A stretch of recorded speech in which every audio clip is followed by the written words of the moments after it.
Bom dia. Então, professor Rodrigo D'Angelo, o senhor poderia contar um pouco mais sobre sua vida e suas formações acadêmicas? Claro. Tipo, eu sempre gostei dessa área desde criança, na verdade. Então, desde quando eu era moleque lá, tipo, eu já desmontava os brinquedos para ver como funcionava, tipo, fuçava mesmo. E aí, com isso, eu acabei procurando um curso técnico na área, curso de eletrônica. Fiz o curso técnico de eletrônica durante 4 anos. Depois que eu me formei, tipo, eu gostei tanto dessa área que aí eu resolvi, tipo, justamente dar prosseguimento fazendo uma engenharia. Então aí eu entrei em contato com as faculdades da época, tipo, verifiquei tipo, o curso de engenharia com ênfase em eletrônica, justamente por gostar dessa área. Fiz o curso de engenharia durante 6 anos, aí depois que eu me formei, eu trabalhei durante um período na área e depois, para aperfeiçoar e aumentar, justamente alavancar na área, eu acabei fazendo mestrado em nanotecnologia. Então foi tipo, basicamente essa minha formação até o momento. O que eu estou já pesquisando e dando prosseguimento é verificar, tipo, verificando na verdade, se eu consigo já dar prosseguimento tipo, com um doutorado, assim, tipo, muito em breve, justamente para aperfeiçoar e alavancar ainda mais na carreira. Além de gostar da área, existe alguma outra coisa, algum outro fator que fez com que você escolhesse essa área? Tipo, a busca por conhecimentos, na verdade. Sempre, por fato de sempre estar buscando ali conhecimentos e estar, na verdade, tentando criar as coisas já desde adolescente, foi o que deu essa alavancada legal. Então, tipo, fazendo o curso técnico, eu tive conhecimento assim, muito profundo na área, né, adquirindo esse conhecimento, e já comecei a projetar os circuitos, montagens, etc. E depois com a engenharia, eu consegui justamente ter essa fundamentação muito boa, né, embasamento teórico e prático, e consegui inclusive fazer alguns contratos com empresas nesse meio tempo, alguns outros projetos justamente tipo nesse meio. Então foi alguns fatores aí justamente de buscar conhecimento, de criar projetos, produtos inovadores, etc. Até o meu TCC mesmo na época da graduação foi um produto assim, inovador para a época. Sim. E o que foi de TCC? Eu fiz um sistema de domótica, que é automação residencial, usando um sistema de módulo sem fio, então eram os pontos na tomada, lâmpada e tudo controlado por celular. Na época, tipo, como ainda não tinha a questão do Bluetooth, não era a ideia de Arduino, etc., o sistema ele era muito inovador para a época, que era o módulo Zigbee, na verdade, que ele faz o roteamento de dados na rede. E fazendo esse tipo de controle via celular, na verdade, à distância, eu conseguindo tipo, mandar um SMS, né, um torpedo, eu conseguia controlar minha residência acionando uma lâmpada ou um equipamento e monitorar ela justamente caso tipo, ocorresse alguma invasão. Por exemplo, abriu uma porta, eu receberia uma mensagem falando, ó, tal porta foi violada, por exemplo.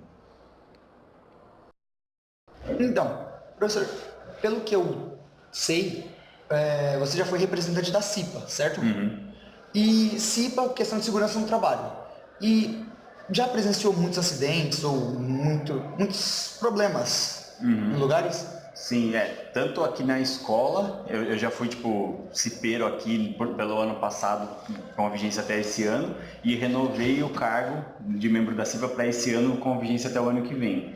E já presenciei tanto aqui na escola, tipo acidente, como também nas empresas que eu trabalhei. Nas empresas eu não fazia parte da CIPA, mas a empresa por si só ela já tipo, solicitava que sempre utilizasse os equipamentos de proteção, tanto individual como coletivo, etc. Então, primeiro, a questão da segurança é muito importante, ainda mais nessa área de elétrica, tratando do ponto de instalação elétrica, por exemplo, de equipamentos monofásicos, bifásicos, trifásicos, que o nível de tensão acaba sendo mais elevado.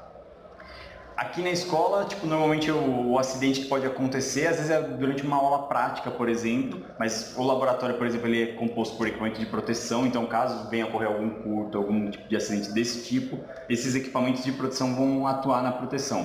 Então, tipo, inclusive durante uma aula prática, o recomendável e exigido é a utilização de óculos de segurança, tanto na área elétrica como numa área tipo, mecânica, que seja, utilização de torno, etc. E na indústria, tipo, como os maquinários eles são muito, vamos falar assim, com nível de tensão mais elevado e muito mais robustos, a chance de presenciar e verificar um acidente caso não tenha funcionário utilizando os equipamentos corretos, por exemplo, é muito maior. Então, foi alguns dos acidentes que tipo, eu presenciei, tipo, manutenção no painel energizado, sem os devidos equipamentos, então aí o funcionário tomou um choque tipo, de 1000 e poucos volts, acabou tipo, causando lá alguns transtornos, tanto para o funcionário como para a empresa, e também para a empresa terceirizada, porque tipo, nesse caso a empresa terceirizada também teria que estar fiscalizando esse tipo de serviço e ela acabou não seguindo algumas recomendações, normas, etc.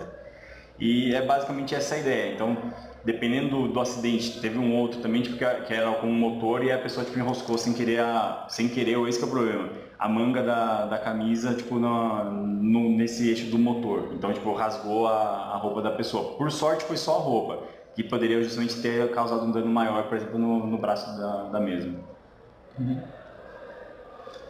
Bom, então, já chegou a acontecer algum acidente diretamente com você, não que você tenha presenciado, mas ocorreu algum com você? Comigo especificamente não, porque eu sempre zelei pela minha saúde. Então, eu sempre tomei o cuidado de usar os equipamentos básicos de proteção, tanto os exigidos pelas empresas em si, e também tipo, o que é recomendado pelas próprias normas regulamentadoras. Então, tipo, tanto EPI como EPC, eu tenho até algumas fotos minhas, tipo, aparamentado, literalmente, parece tipo um robô, vamos falar assim. Máscara, colete, jaqueta, etc. Então, eu sempre tomei esse cuidado, caso mesmo a empresa, por exemplo, ela não fornecesse tal tipo de equipamento, eu exigia justamente prezando pela minha saúde. Então, eu sempre tomei esse cuidado e nunca sofri nenhum tipo de acidente do gênero, nem na área de elétrica ou mesmo fora, tipo, correlacionado a alguma outra área do gênero.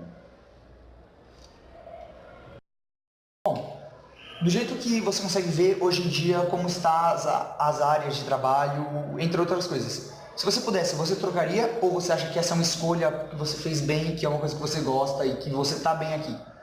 Analisando o mercado como um todo, não estou nem falando da minha preferência, tipo, desde de adolescente pela área. O mercado como um todo, nesse segmento, ele é muito bom, ele é excelente. Porque dependendo do curso que você faz ou a especialização, dentro, por exemplo, se você pegar um curso tipo mecatrônica, automação industrial ou indo para a área já de engenharia, você consegue abranger um leque muito grande, na verdade. Então, com isso, você consegue ter uma área de conhecimento boa e, justamente com esse leque bem aberto, atuar em vários segmentos. E o mercado, para esse tipo de setor, ele está muito bom. Então, a chance de você, por exemplo, terminou o curso técnico, ou às vezes até durante o curso técnico conseguir um estágio, por exemplo, ou depois algo efetivo, ela é, assim, grandiosamente favorável nesse meio. Eu não trocaria de área. Eu amo o que eu faço, a minha profissão é ser professor e, tipo, não trocaria, tipo, tenho preferência por tal área, nunca tive esse tipo de nem pensamento e nem, tipo, sei lá, tipo, ideia de talvez, se mudar um pouquinho o segmento, etc. Eu sempre gostei dessa área na linha de elétrica e eletrônica.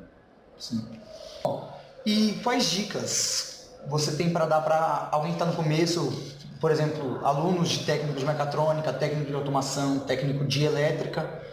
Tem alguma dica, algo que eles tenham que fazer, que é bom eles fazerem para conseguir seguir e se dar bem nessa área, se tornar um bom profissional e, como o senhor, já realmente não sofrer nenhum acidente, não ter nenhuma perda assim muito grave?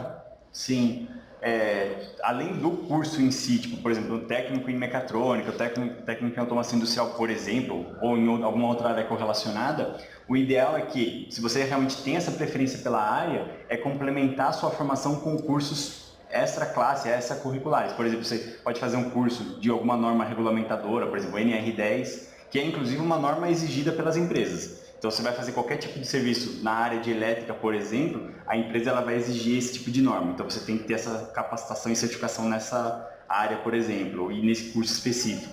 Você vai atuar numa área, tipo, envolvendo, por exemplo, mais a parte mecatrônica, por exemplo, tal, você também tem que ter, tipo, cursos na área específica. Então, assim, de antemão, sempre ficar antenado com o mercado, com o que é exigido pelas empresas, por exemplo, principalmente se você tem a ideia ou a tendência já para seguir numa determinada carreira, numa área, e verificar justamente, de acordo com o que tem justamente exigido pelas normas e pelas empresas, porque tem tipo as especificações de cada setor de trabalho que você precisaria ter de curso extra, por exemplo. Então a ideia é tipo inicialmente ter essa linha de raciocínio e de segmento. Depois, você resolveu fazer, por exemplo, uma engenharia ou algum outro curso, pode ser um técnico que seja, ou uma graduação, é tentar justamente conciliar esses cursos. Se, obviamente, você tem ainda, às vezes, aquela dúvida de qual área seguir, às vezes é melhor tentar arranjar um trabalho, um emprego na área, tentar assim, sentir o mercado como ele está, como você vai se comportar num determinado setor de uma empresa, por exemplo, para depois, por exemplo, dar prosseguimento. Às vezes é melhor você ficar parado, entre aspas, nos estudos durante um ano, mas adquirindo esse conhecimento na prática numa empresa, por exemplo. E aí, com isso, depois você consegue falar, não, realmente é essa área que eu quero. Porque às vezes até a linha da empresa acaba abrindo a sua mente, os seus olhos para tal setor. Então, isso facilita muito a sua vida aí na definição de escolhas, por exemplo. Bom, então, igual foi dito no começo da entrevista, você pretende seguir para o doutorado. E seria na própria área de nanotecnologia, igual você já tem seu mestrado? Sim, a minha ideia é dar prosseguimento no estudo, porque na época do mestrado, a área e a linha de pesquisa que eu estava seguindo é uma área inovadora. Então eu estava estudando um tipo de dispositivo eletrônico lá que ainda é estudo mesmo, não existe algo prático desse tipo de dispositivo. Então a ideia é seguir nessa linha mesmo de pesquisa por se tratar de um produto e um item inovador. E a ideia, justamente como essa pesquisa, é para no futuro talvez alguma empresa, por exemplo, a Intel, etc., usar esse tipo de dispositivo nos processadores dela. Então, seguindo por essa linha, por se tratar de um tema exclusivo, vamos falar assim, eu teria tipo, assim, a chance de 100% de dar prosseguimento nessa área perfeitamente. Bom, então, você poderia explicar um pouco mais sobre essa sua área aqui? Você já tem um próprio mestrado e vai fazer o doutorado, que é a área de nanotecnologia? Sim, a área de nanotecnologia especificamente, primeiro, ela exige equipamentos muito avançados, que são equipamentos difíceis de conseguir no Brasil. Então, em alguns só setores que existe esse tipo de maquinário para estudo de dispositivo, porque ele vai além da escala microscópica. A gente vai para a escala nanotecnologia, que é nano, que é 10 a menos 9, indo lá para a área técnica, vamos falar assim. Então, com esses maquinários específicos é que a gente consegue fazer as simulações de dispositivo, tanto por simulação, tanto principalmente pela questão de pegar uma pastilha lá e tentar desenvolver ela para teste, infelizmente, porque a gente não tem ainda o dispositivo final pronto, que é a ideia desses estudos, por exemplo, da área de pesquisa. E indo nessa área de nanotecnologia, a gente consegue assim, tipo, alavancar muito a tecnologia e a evolução dos produtos de um modo geral, desde um celular, desde uma máquina fotográfica, etc. Então, a tendência é que todos os equipamentos, cada vez eles fiquem menores e com maior poder de processamento, de velocidade, que tem a ver com processamento, enfim, mas com economia de bateria, por exemplo, melhor dissipação de calor, que é a ideia que eu falei agora dos processadores, por exemplo. O tipo de dispositivo que eu estava estudando, que era um transistor em nanotecnologia, ele estudava a melhor condução de corrente elétrica e melhor dissipação de calor. Então, tentando num único componente ter já vários benefícios dos itens separadamente, vamos falar assim. E isso tudo em escala nanotecnológica. Bom, então, e existe algum hobby que você tenha que tenha a ver com essa área? Sim, eu sempre gostei de criar produtos novos, tipo, inovadores, vamos falar assim. E o que eu faço, até tipo, comercialmente falando, como hobby, é a produção de luminárias. Então eu trabalho com qualquer tipo de garrafa, normalmente de vidro especificamente, faço toda a furação na garrafa, coloco o sistema de LED, que é tipo, a ideia já pensando no meio ambiente, no baixo consumo de energia elétrica, e crio luminárias decorativas. O pessoal pode usar como abajur, decoração de um barzinho, ou até mesmo empresas e fábricas que compram para tipo, fazer a divulgação de um produto específico, de uma marca específica. A gente tem até uma aqui no quadro, das luminárias D'Angelo. Então, esse é o final da nossa entrevista e eu gostaria aqui de agradecer ao nosso mestre em nanotecnologia, Rodrigo D'Angelo, e agradecer realmente por essa colaboração para o nosso trabalho. Obrigado. Não por isso, as ordens, precisando, só contar. Obrigado. Muito obrigado. Louco. Essa piscadinha. Que merda. Isso aqui dá